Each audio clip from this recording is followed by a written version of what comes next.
আপনারা কোন জায়গায় যাচ্ছেন? ওরে ভাই, আমরা ফেসবুক আর ইউটিউবে কাজ করি, বুঝছেন? তাই সেই ভিডিও বানাইতে হবে। এখন ভিডিও বানানোর আজকে আমাদের লোকেশন নির্ধারণ করা হয়েছে, একটা ঘেরের ভিতরে ভিডিও তৈরি করব।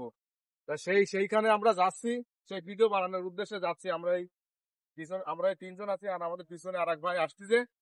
তো আমরা ওই ভিডিও বানাতে যাচ্ছি। তো কিছু খেলাধুলার ভিডিও বানাবো, কিছু মাছের ভিডিও তৈরি করবো আজকে, কিভাবে এই চাপি দিয়ে মাছ ধরতে হয় সেই সমস্ত ভিডিও গুলো তৈরি করবো। এই যে বল নিয়ে যাচ্ছি, আমার এই যে পিং পং বল আছে এর ভিতরে, হ্যাঁ, এই পিং পং বল আছে, পিং পং বল নিয়ে যাচ্ছি। খেলাধুলো তৈরি করবো আজকে, কাদার ভিতরে খুব সুন্দর সুন্দর খেলা বানাবো। ওই যে দেখছেন, ওই যে পাতা মারতেছে, দেখছেন? ওই যে বিস্তরা থেকে পাতা উঠাচ্ছে, এই পাতা আমরা উঠাবো এবং ধানও রোপণ করব। আজকে যত রকমের আইটেমের খেলা আছে কাদা বৃষ্টির মাঝে, আমরা সেই কাদার খেলাগুলো তৈরি করব। আর আপনারা আমাদের সাথে থেকে আমাদেরকে একটু সার্বিক সহযোগিতা করবেন। আমরা অনেকদিন যাবত চেষ্টা করছি ভালো ভালো খেলাধুলো এবং অভিনয়ের মাধ্যমে সামাজিক যে সমস্যাগুলো আছে সেই সমস্যাগুলোর আহ, সমাধানের কি কি ভূমিকা রাখা যায় সেরকম অনেক রকম ভিডিও আমরা তৈরি করছি। আমাদের দুইটা পেজ রয়েছে, food and game fighter Facebook page, আর কমেডি বিডি একটা পেজ রয়েছে, আর YouTube food and game fighter YouTube channel রয়েছে। তো আল্লাহর রহমতে আমরা একটা পর্যায়ে আসছি, আপনাদের সার্বিক সহযোগিতা একটা পর্যায়ে আসছি। আপনাদের দেখাবো বিশদভাবে যে আসলে সার্বিক পরিস্থিতি কি। আমাদের এই যে বড় ভাই নাসিরউদ্দিন, একটু কিছু বলেন। বড় ভাই নাসিরউদ্দিন, একটু কিছু বলেন।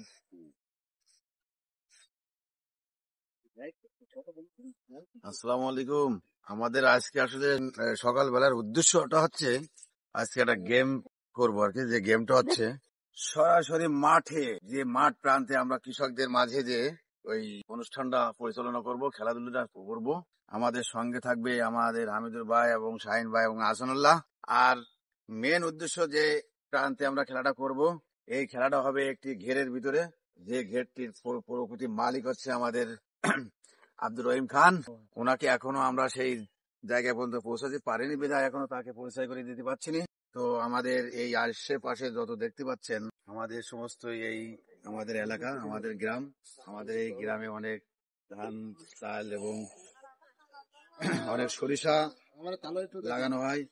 এই গ্রামটি অত্যাধিক একটি সুন্দর একটি গ্রাম মনে হয় আমাদের কাছে। বিশেষ করে আপনাদের কাছে কেমন লাগবে জানি না, তবে আমাদের এই গ্রামে আমরা শৈশব থেকে, কিশোর থেকে শুরু করে যৌবনকালে এবং এখন বর্তমানে বৃদ্ধকালে এখনো পর্যন্ত এখানে আমরা চলাফেরা করি। এখানে মায়া মমতা আমাদের অরিজিনালি খুবই এখানে এর প্রতি। আমাদের এই ভিডিও করতে যাচ্ছে, আমরা মাঠ পর্যায়ে চলে আসছি। তো আমাদের ভিডিওটা দেখবেন, সবাই অনুরোধ রইল, সবাই আমাদের ভিডিওটা দেখবেন এবং আমাদের অনুপ্রাণিত করবেন, আমাদের কাজ জন্য আরো ভালো করতে পারি এবং ভালো কিছু করার চেষ্টা করতে পারি।